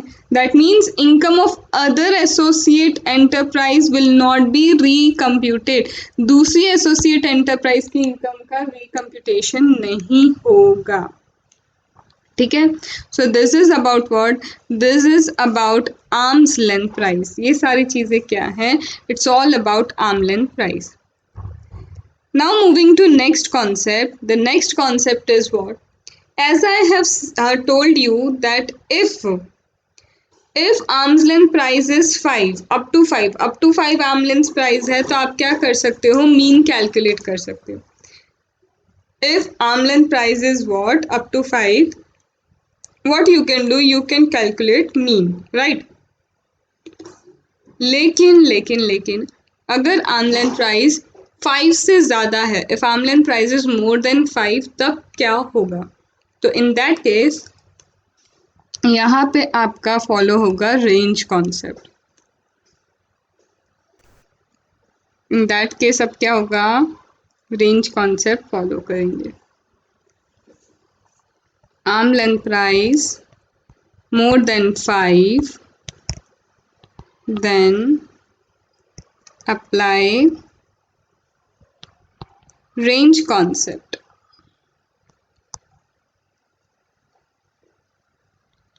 Okay, if arm length price is more than 5, apply what? Apply range concept. So this is the last concept that we are going to discuss over here, and after this your transfer pricing will be over from my side. Now after transfer pricing you would start getting NR taxation से related चीज़ें, जिसमें हम सबसे पहले residential status, taxability, business connection देखेंगे, and उसके बाद non resident taxation से रिलेटेड सारी चीज़ें we will be doing. Okay, चलो स्टार्ट करते हैं। So the range concept, range concept कब लगता है, when there is more than 5 arm length price. Data set में 5 से ज़्यादा अगर आर्म लेंथ प्राइस है तो रेंज कॉन्सेप्ट लगेगा। हाँ, फिर अब यहाँ पे क्या करना है, let us take an example and we assume that हमारा, सपोज करो एक्चुअल ट्रांजैक्शन प्राइस जैसा हमने अभी लिया था, that actual transaction price is 150, और actual transaction price is what, it is 150, and let us say we have more than 5 arms length price, we have more than 5 arm length price. So first arm length price is 162, second is 170, third is 132, fourth is let's say 192, fifth is let's say 112, sixth is 134, seventh is 125. Okay, now here we have more than 5 arm length price in the data set, we have more than 5 arm length price in the data set में 5 से ज़्यादा हमारी arms length price है, ठीक है। Now what we have to do, the first step is arrange this arm length price in ascending order. Arrange the data in ascending order, हमें क्या करना है, डेटा को असेंडिंग ऑर्डर में अरेंज करना है। The first step is you have to see whether we have more than 5 arm length price in the data set. The answer is yes. Second, arrange the arm length price in ascending order. Second, फिर आपको क्या करना है, arm length price को ascending order में आपको arrange करना है। सो फर्स्ट क्या है, फर्स्ट हमें तो ये देखना है कि 5 से ज़्यादा आर्म लेंथ प्राइस है या नहीं है। सेकेंड, हमें क्या करना है, असेंडिंग ऑर्डर में अरेंज करना है, राइट। थर्ड स्टेप में you have to calculate what, you have to calculate 35% and 65% of numbers in data set. First तो आपका ये देखा, आपने चेक किया, सेकेंड असेंडिंग ऑर्डर किया, थर्ड आप क्या करेंगे, 35% एंड 65% कैलकुलेट करेंगे of number in data set. Ma'am number in data set means यहाँ पे 7 नंबर्स हैं तो 7 का 35% होगा, यहाँ पे एंड 65% भी किसका होगा, 7 का, because 7 numbers are there in data set. Data set में हमारे पास 7 नंबर्स हैं। When we calculate 7 का 35%, we will get 2.4, and when we will get 7 का 65%, we will do 65% of 7. What we will get 4.55. So these are the number that are in fraction. These are the number that are in fraction. First हमें क्या करना है, calculate करना है कि number of ALP कितना है, उसको असेंडिंग ऑर्डर में अरेंज करना है ALP को। थर्ड में हमें 35% 65% निकालना है that numbers in data set. And fourth में क्या करना है, if the number 35% and 65% of the number in data set is a fraction, fraction means यहाँ पे होल नंबर नहीं आ रहा है, 2.4 3.4 ऐसा आ रहा है, तो राउंड ऑफ करना है। We have to round off, we have to what, round off to higher level, round off to higher level. Higher level पे फोर्थ में हमें क्या करना है, इसे फोर्थ स्टेप में राउंड ऑफ करना है। दैट मीन्स 2.4 का हो जाएगा 3, ठीक है, एंड 4.5 का हो जाएगा आपका 5। 2.4 का आपका हो जाएगा 3 एंड 4.55 का हो जाएगा आपका 5। हमने हायर लेवल पे इसे क्या कर दिया है, राउंड ऑफ कर दिया। Now you have got two things, that is 3 and 5. तो आपकी रेंज कहाँ से स्टार्ट होगी, आपकी रेंज स्टार्ट होगी, आपने असेंडिंग ऑर्डर में कहाँ अरेंज किया है, पहले हम असेंडिंग ऑर्डर में एक बार अरेंज कर लेते हैं। तो हमारा असेंडिंग ऑर्डर का अरेंजमेंट कैसा होगा, वेट अ मिनट, मैं यहीं कहीं लिख लेती हूँ। सबसे पहला होगा मेरा 112, ठीक है, 112 के बाद I will get 125, then 132, then 135, ठीक है, सॉरी 134 है, 134, then I will get 162, then 170 and then 192. So my range, यहाँ पे मेरी रेंज कहाँ से स्टार्ट हो रही है, my range starts from 3, my range ends on 5.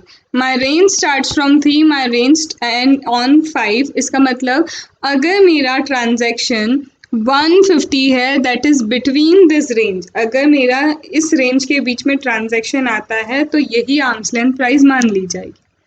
अगर क्या होता है समझना, जो मेरी एक्चुअल ट्रांजैक्शन प्राइस है, if the actual transaction price falls within this range, और मेरी एक्चुअल ट्रांजैक्शन प्राइस 150 है and that is falling between this range, तो actual transaction price will be arm length price. तो actual ही मेरी क्या हो जाएगी, आर्म्स लेंथ प्राइस हो जाएगी, नो इशू इन दैट, ठीक है।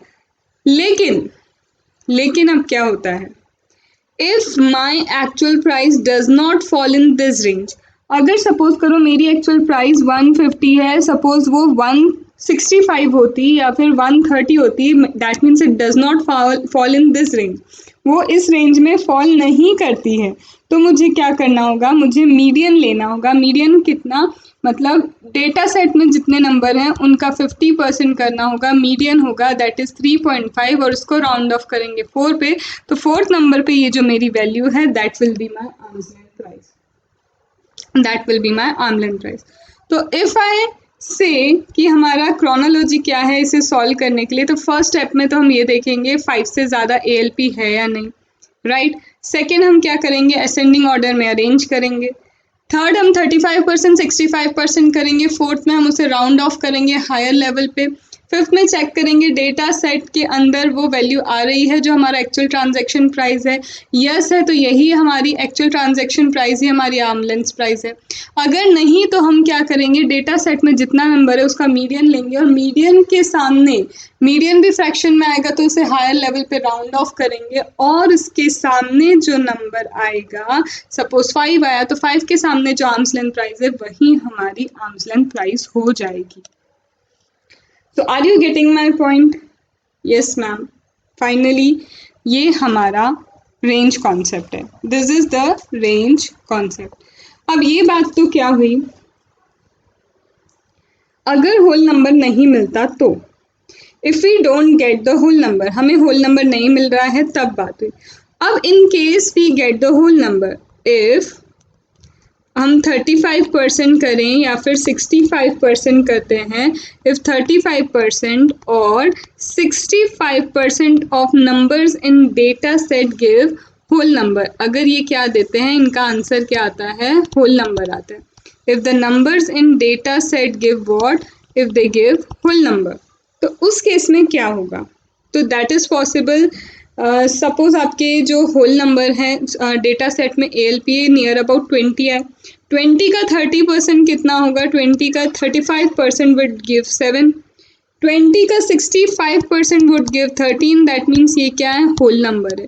This are what, whole number, right. तो यहाँ पे क्या होल नंबर है, तो होल नंबर के केस में क्या करना है आपको, you have to take average of, whole number 7 आया, 7 और 7 के बाद 8, 13 है, 13 के बाद 14।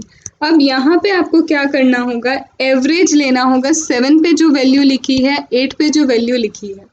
7th पे जो वैल्यू लिखी है, 7th सीरियल नंबर के आगे जो ALP लिखा है, 8 सीरियल नंबर के आगे जो ALP लिखा है, उनका आपको एवरेज लेना होगा। एंड यहाँ पे भी सिमिलरली 13 आया था तो 13 का एक आगे नंबर भी आप काउंट करो, इसके आगे जो ALP लिखा है, इसके आगे जो ALP लिखा है, उसका आपको एवरेज लेना होगा। इसका आपको क्या लेना होगा, एवरेज। ये आपकी क्या आ गई, रेंज आ गई। सपोज इसका आया हमारे को 150 आया और इसका आया सपोज 173 आंसर।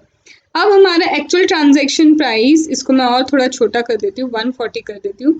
अब हमारा एक्चुअल ट्रांजैक्शन प्राइस इसके बीच में फॉल करता है जो अभी हमारा 150 है, तब तो एक्चुअल ट्रांजैक्शन प्राइस ही आर्म लेंथ प्राइस होने वाला है। लेकिन अगर ऐसा नहीं है, if my actual transaction price does not fall with in this range, तो मुझे क्या करना होगा, फिर से मीडियन लेना होगा। तो 20 डेटा सेट में नंबर्स हैं, 20 का 50%, ये है 10। अब यहाँ पे मुझे 10 के आगे 11 लेना है और इन दोनों के आगे जो वैल्यू है उसका क्या लेना है, एवरेज, और वही मेरी हो जाएगी arms length price, that will be my arms length price, वो मेरी क्या हो जाएगी, आर्म लेंथ प्राइस हो जाएगी। This is basically a very easy concept, however not tested in exam. This concept is easy but exam में इसके बहुत सारे क्वेश्चंस अभी तक नहीं आए हैं, बट हमने समझ लिया बहुत इजी सा कॉन्सेप्ट है। होल नंबर हो तो हमें 35 65 ही करना है, लेकिन जो नंबर आएगा उसके एक आगे नंबर को मीडियन करके लेंगे, पहले एवरेज लेंगे हम, फिर इससे रेंज डिसाइड होगी। रेंज के अंदर आता है वेल एंड गुड, नहीं आता तो फिर से हम 50% दैट इज मीडियन लेंगे, मीडियन के आगे वाला नंबर लेंगे, उन दोनों का एवरेज करेंगे और वो आती है हमारी arms length price, that is what arm length price. And ये जो रेंज कॉन्सेप्ट है, रेंज कॉन्सेप्ट आप कप मेथड पे अप्लाई कर सकते हो, yes you can apply to retail sales price, yes you can apply to cost plus method, yes you can apply to TNMM method, yes CUP पे लग सकता है, रीसेल पे लग सकता है, ये अपना कॉस्ट प्लस पे लग सकता है, TNM पे लग सकता है।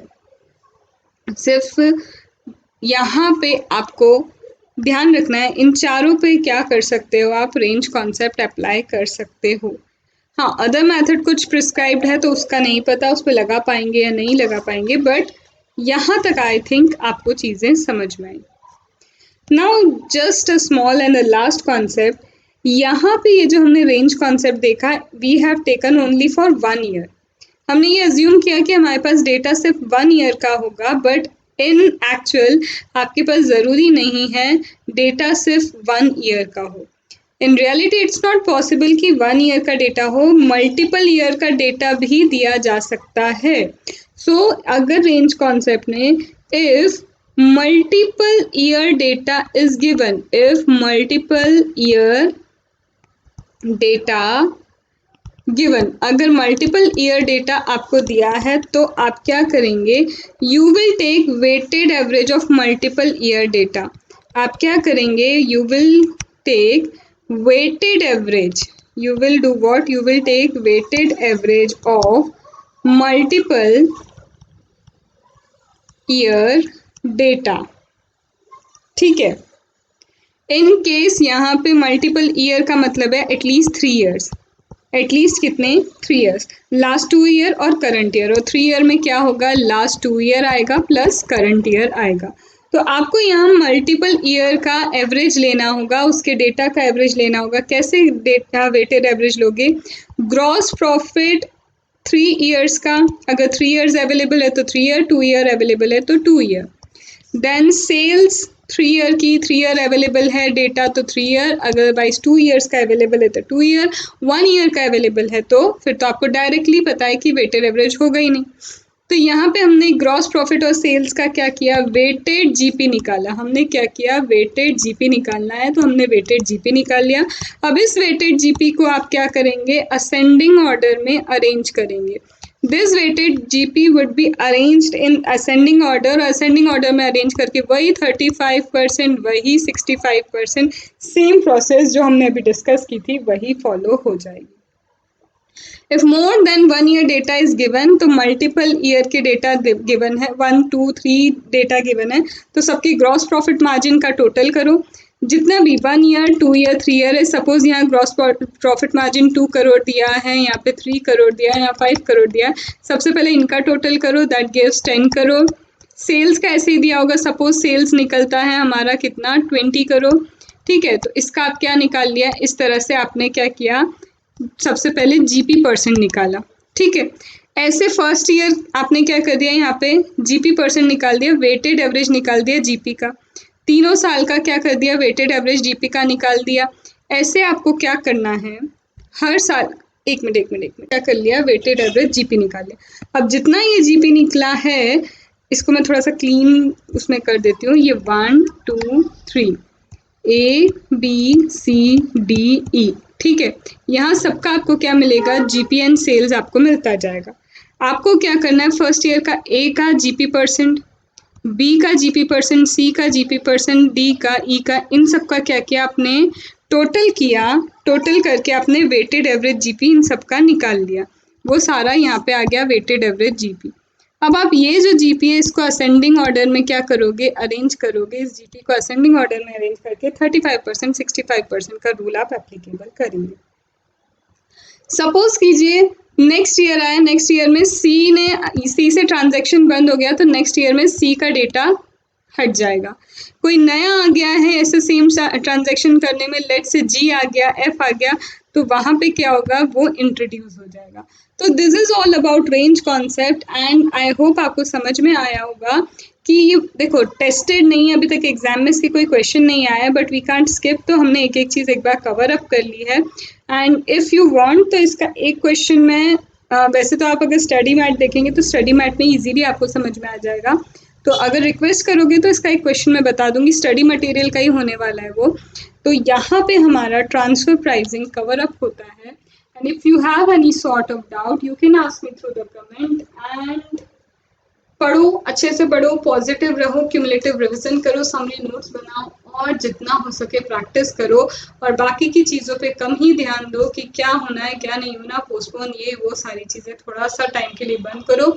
It is a big concern I know, but dilemma है ये भी मुझे पता है, बट जब तक ICAI नोटिफिकेशन नहीं देगा कुछ नहीं कर सकते। एंड थोड़ा सा ये भी एक चीज़ मैं आपको बता दूं, आज नहीं नवंबर में भी यही होने वाला है, एकदम से चीज़ें सही नहीं होने वाली है। लुकिंग टू द थिंग्स, जिस तरह से चीज़ें मूव ऑन कर रही हैं, केसेस बढ़ रहे हैं, सब हो रहा है, तो इट्स नॉट पॉसिबल कि एकदम से नवंबर में भी चीज़ सही हो जाए, ये इसकी गारंटी नहीं दी जा सकती है।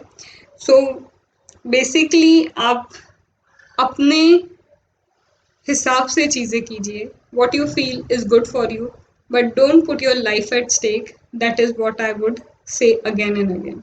ठीक है, तो चलो हम मिलते हैं अब एनआर टैक्सेशन में। एनआर का आपको 3-4 घंटे का वीडियो 2 पार्ट्स में मिलेगा, जिसमें मैं ऑलरेडी बता चुकी रेसिडेंशियल स्टेटस होगा, टैक्सेबिलिटी, एक्रूड इनकम की, बिजनेस कनेक्शन, एंड आपको मिलेगा उसमें एनआर से रिलेटेड प्रोविजन। ठीक है, तो वो एक साथ ही मिल जाएगा आपको, माइट भी कल ना मिले परसों मिले, तो आपको 2 पार्ट्स एक साथ वो मिलेंगे। उसके बाद नॉन रेसिडेंट खत्म होगा, फिर आपका गार वाला प्रोविजन बचता है, फॉरेन क्रेडिट बचता है, और एक आध टॉपिक और बचते, तो उसका भी आपको इसी तरह से मिल जाएगा। तो this will complete international taxation from my side. Okay, चलो।